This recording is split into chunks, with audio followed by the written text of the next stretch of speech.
karakter-karakter orang Jepang itu memang lebih tepatnya banyak yang nyebelin, apalagi khususnya di Genba ya, itu banyak yang nyebelin beneran, banyak yang julid, banyak yang nyebelin, banyak yang gak jelas. Pokoknya kalau saran dari saya, kalau kalian datang ke Jepang jangan kebanyakan bercanda, lebih baik diem aja udah.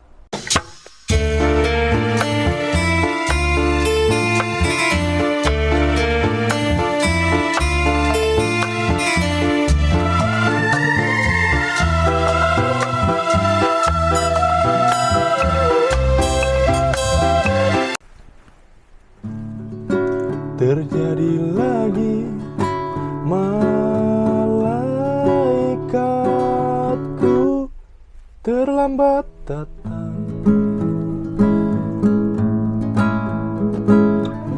Kebanyakan dandan, wajahnya mustahil telanjang. Berjam-jam di depan kaca amati muka. Ia yakin penting, bibirnya rasa stroberi. Sungguh tak. Pada kunen surat kali ini saya pengen cerita ya teman-teman. Jadi kebetulan tadi saya habis kerja ngecor, hampir mau sama orang Katawaku.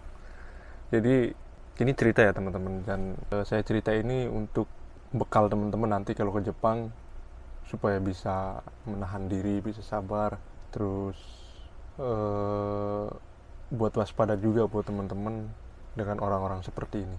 Lebih legowo lah nanti, dipersiapkan, bisa disiapin. Jadi ceritanya gini, saya buka ceritanya ya. Jadi dari pagi saya ngelihat orang Katawaku itu mukanya. Saya kan S1 ya. Ohayo gozaimasu kan pagi-pagi kan. Gak dijawab, mukanya cuek, mukanya kayak pokoknya mukanya nyebelin lah, gitulah mukanya nyebelin. Nah, yaudah deh. Bodo amat kan itu kan nggak satu kerjaan juga sama saya kan kerja ngecor kan. Pas saat kita naik ke atas di atas bangunan itu kan, di atas stacking itu kan, saya kan lagi pengen nyemprotin air tuh ke Katawakunya sama tackingnya kan, supaya nanti si cor-corannya itu kan bisa ini licin ke bawah. Dia ikut campur. Gimana, udah belum katanya disemprotnya? Belum kata saya. Tapi nada dia ngomong itu nggak enak nadanya. Oke, saya diem aja, biasa aja kan, mungkin lagi ada masalah kali ya, entah kalah judi kan, entah urusan sama istrinya mungkin kan. Udah bodo amat. Nah, pas udah saat si cor-coran ini udah dikeluarin, dia bilang katanya itu papanya dibersihin, yang bersih katanya. Saya selama ngikut kerja ngecor teman-teman, belum pernah ada orang yang masang papan cor, entah yang masang tacking itu bilang ini harus bersih gitu. Nggak pernah, nggak ada selama saya ngikut ya. Malah yang sering itu ya Rida saya lah, karena itu kan tanggung jawab Rida saya kan.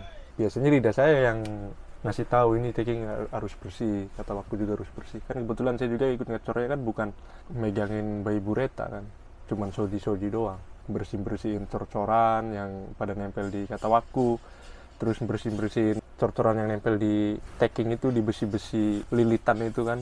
Nah pas siang nih, kebetulan pas siang itu kan cor-coran kan udah diisiin semua tuh ya, sebagian kan. Nah dia lagi ngukur pakai tali itu teman-teman. Jadi talinya itu di ujungnya itu ada besinya runcing. Jadi nanti dia dari atas ke bawah itu supaya kelihatan tuh papannya lurus apa enggak. Takutnya ada yang miring gitu kan. Nah, diukur sama dia. Itu kan ditaruh di atas kan. Pas saya mau bersih, kesepak, jatuh, buat dia ngomel-ngomel. Wah, pokoknya ngomel-ngomel, nggak tahu ngomel-ngomel apa. Saya udah minta maaf kan. Makin marah dia. Intinya yang saya tangkap sih gini. Jadi kan dia marah-marah ke saya. Kamu lihat nggak itu ada itu? Ngeliat itu pakai mata. Kayak gitulah ya kurang lebihnya kayak gitu. Goblok. Punya mata nggak sih? Kayak gitulah kurang lebihnya. Pokoknya bahasa-bahasa kayak mirip di sinetron gitulah. Kalau ada tabrakan atau apa, jalan tuh pakai mata. Gitu kan. Mata kamu di mana sih? Gak punya mata apa? Congkel aja matanya. Nah dia turun tuh, diambil. Kan itu kan bentuknya kayak meteran gitu kan, diambil ternyata rusak, makin marah dia kan naik ke atas, lihat ini katanya, ini rusak, gimana ini rusak katanya. Jadi dari cara dia ngomong itu kayak pengen supaya saya itu nebusin itu yang rusak itu, suruh gantiin lah gitu kan. Kalau kasarnya sih gitu, suruh gantiin pengennya dia. Pokoknya muka dia itu udah gak enak terus sama saya. Kebetulan acara udah selesai, saya turun ke bawah, ketemu sama dia mukanya gak enak banget. Saya tunggu ini, gimana nih dia bakalan ngomong apa enggak nih. Saya udah minta maaf nih, tapi masih marah aja mukanya.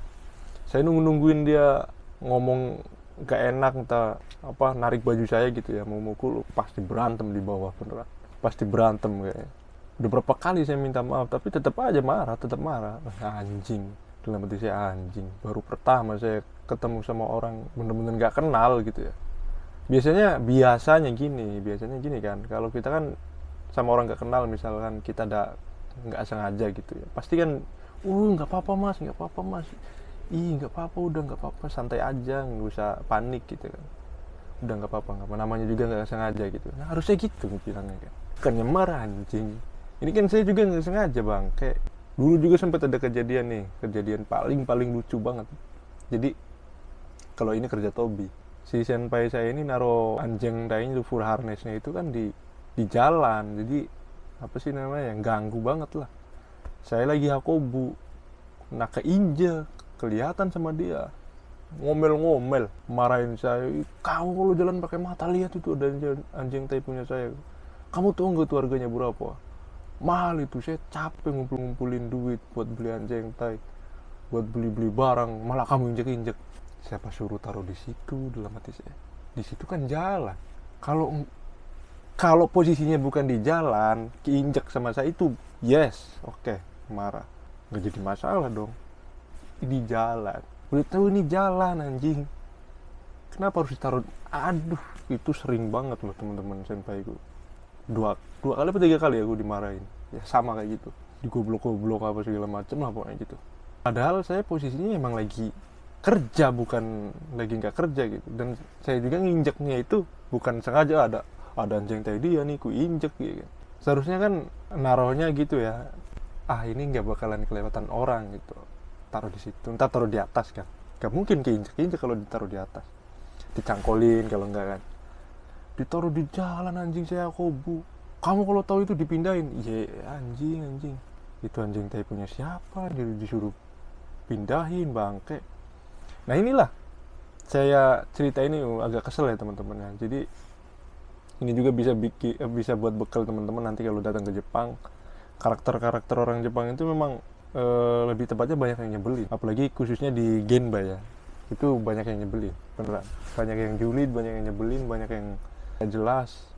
Pokoknya kalau saran dari saya, kalau kalian datang ke Jepang jangan kebanyakan bercanda, lebih baik diem aja udah, nggak usah banyak ngobrol sama orang Jepang apa sama senpai gitu, udah diem aja, nggak usah banyak ngomong. Pokoknya intinya kalian ke Jepang kerja, udah kerja aja, selain itu nggak usah ngurusin lagi, jangan, pokoknya itu saran dari saya. Kalau udah kejebur, nah nanti nih kalau ada yang udah kejebur, udah ngelakuin, komen aja di kolom komentar. Kalau banyak, nanti saya beropini kenapa saya bilang jangan kebanyakan bercanda. Yaudah teman-teman, mungkin itu saja ya cerita dari saya. Kalau ada salah kata saya mohon maaf, kalau ada kata-kata kasar gitu. Emang posisinya kesel banget teman-teman. Ini ngeluapin kekesalan saya ini ya, juga memberitahu ke kalian juga, supaya bisa sabar di sini. Khususnya yang besar khususnya banyak mengalah. Ini cerita saya ini murni asli. Dan mungkin yang udah ada di Jepang juga ngerasain di posisi itu. Paling gak enak banget. Yaudah teman-teman, gak usah berlarut-larut. Ini cuma cerita, keluhan dari saya. Untuk teman-teman yang masih di Indonesia, yang lagi menunggu, semoga cepet ya turun COE-nya, segala macamnya. Cepet-cepet datang ke Jepang. Siapa tahu ketemu sama saya nanti di Osaka. Saya Arifin Bob undur diri. Wassalamualaikum warahmatullahi wabarakatuh. Salam Wong Rea.